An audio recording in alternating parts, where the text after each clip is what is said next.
हमारा परिवार एक सामान्य मध्यवर्गीय परिवार था।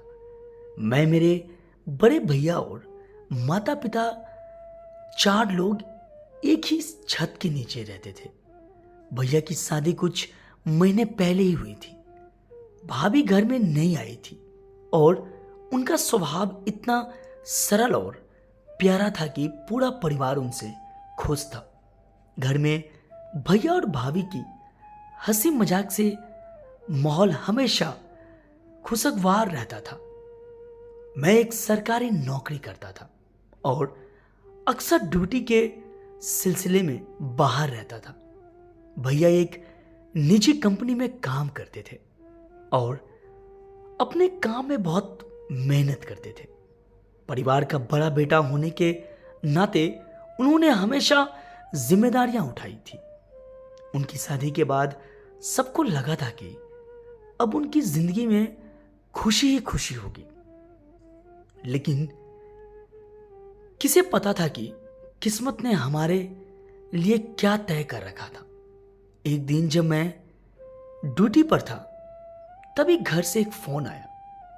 पापा की घबराई हुई आवाज थी, बेटा जल्दी घर आ जा, कुछ बहुत बुरा हो गया है। मेरी धड़कनें तेज हो गई।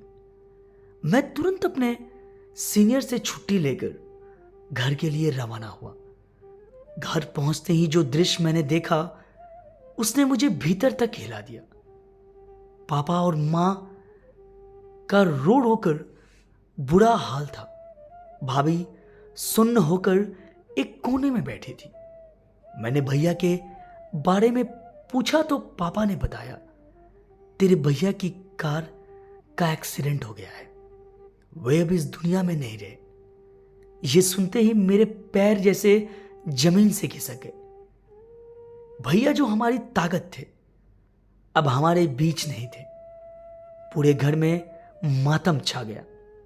भैया के जाने के बाद घर में सन्नाटा पसर गया। पापा मां को देखकर लगता था जैसे उन्होंने अपनी सारी उम्मीदें खो दी है। भाभी की हालत देखकर मुझे बहुत दुख हो रहा था।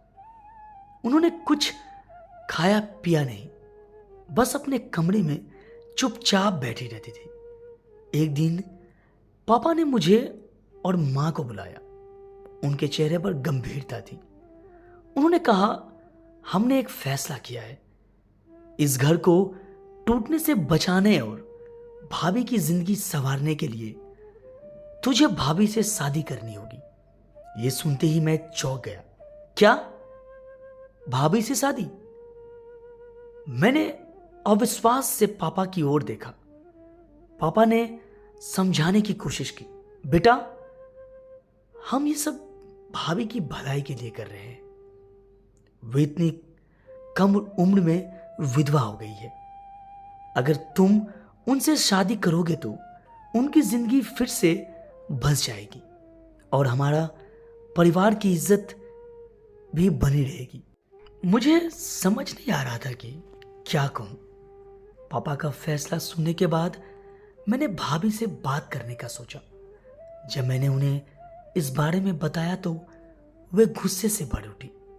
तुम लोग क्या समझते हो, मैं एक सामान हूं जिसे जब चाहो जहां चाहो रख दो? उन्होंने गुस्से से कहा। मैंने समझाने की कोशिश की, भाभी ये सिर्फ पापा की इच्छा है। वे चाहते हैं कि आपका भविष्य सुरक्षित हो। भविष्य?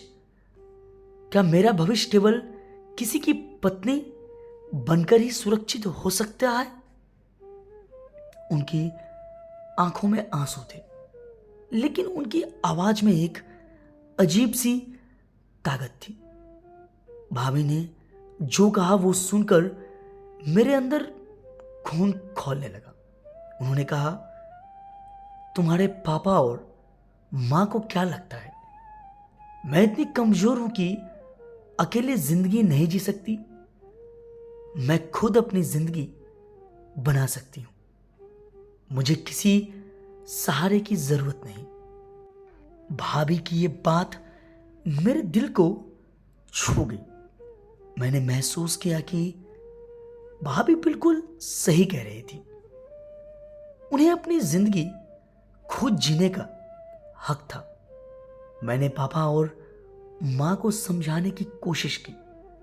पापा, भाभी के पास भी अपना एक स्वाभिमान है। हमें उनके फैसले का सम्मान करना चाहिए। लेकिन पापा ने मेरी बात नहीं मानी। उन्होंने कहा, अगर तू हमारी बात नहीं मानेगा तो हम समझेंगे कि तूने हमारा साथ छोड़ दिया। मैं दो पाटों के बीच फंस गया था। एक तरफ मेरे पापा का आदेश था और दूसरी तरफ भाभी का स्वाभिमान। मैंने अपने दिल की सुनी और फैसला किया कि मैं भाभी के पक्ष में खड़ा रहूंगा। कुछ दिनों बाद भाभी ने फैसला किया कि वह शहर जाकर अपने पैरों पर खड़ी होंगी। उन्होंने कहा, मैं भैया के सपने पूरे करना चाहती हूं। वो हमेशा चाहते थे कि मैं आत्मनिर्भर बनूं। मैंने उन्हें पूरी तरह से सपोर्ट किया। मैंने उनके लिए नौकरी ढूंढने में मदद की और उनकी हर जरूरत का ख्याल रखा। धीरे धीरे भाभी अपनी जिंदगी की ओर बढ़ने लगी। पापा मां को मेरा यह फैसला पसंद नहीं आया।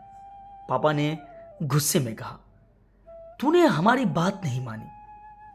अब इस घर में रहने का हक तुझे नहीं है। यह सुनकर मेरा दिल टूट गया। मैंने अपनी नौकरी की जगह बदलवाई और शहर में रहने लगा। लेकिन मैंने पापा और मां की जरूरतों का हमेशा ख्याल रखा। शहर में भाभी ने अपनी मेहनत से एक अच्छी नौकरी हासिल की। वे आत्मनिर्भर बन गई और समाज में अपनी एक पहचान बनाई। उन्होंने मुझे कहा, तुम्हारे सपोर्ट के बिना मैं ये सब नहीं कर पाती। भैया की कमी कोई पूरी नहीं कर सकता, लेकिन मैं उनकी यादों के साथ एक नई शुरुआत कर रही हूं। भाभी ने अपने दम पर अपनी जिंदगी को संवारा। उनका आत्मविश्वास और साहस मेरे लिए प्रेरणा बन गया। मैंने पापा मां को समझाने की कोशिश की और धीरे धीरे उन्होंने भी इस सच्चाई को स्वीकार कर लिया। इस घटना ने मुझे सिखाया कि रिश्ते सिर्फ नाम के नहीं होते, बल्कि उनमें आपसी सम्मान और समझ होनी चाहिए। भाभी ने अपने स्वाभिमान के लिए जो लड़ाई लड़ी, वह हमारे पूरे परिवार के लिए एक मिसाल बन गई। दोस्तों, अगर ये छोटी सी कहानी आपको अच्छी लगी हो तो प्लीज़ चैनल को लाइक और सब्सक्राइब जरूर करें। कहानी सुनने के लिए बहुत बहुत धन्यवाद।